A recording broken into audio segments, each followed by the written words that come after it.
এতে রসুন, পেঁয়াজ, লঙ্কা, আদা সব আছে। কাজু দিয়ে দিলাম,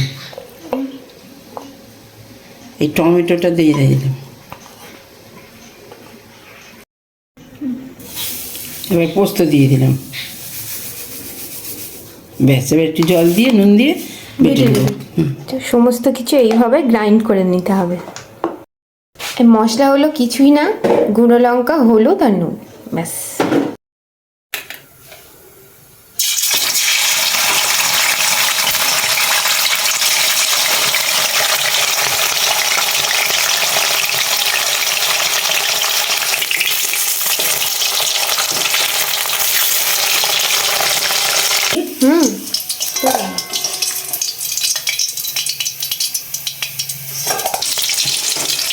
একটু কালো জিরে আর একটু লঙ্কা ফোড়ন দিয়ে এবার এই মশলাটা দিয়ে দেবো, যেটা আর কি গ্রেট করে রেখেছিলাম।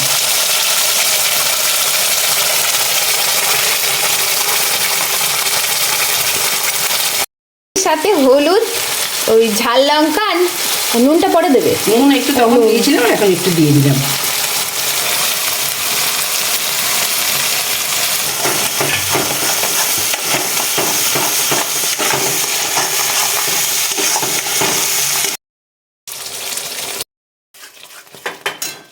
ফুটে গেছে, এবার মাছটা দিয়ে দিচ্ছি।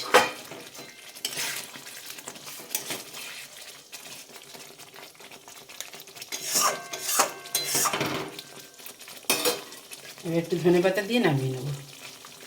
তাহলে এই রান্নাটার কি নাম হলো? কাজু পোস্ত, কাজু পোস্ত রুই। কাজু পোস্ত রুই। হুম।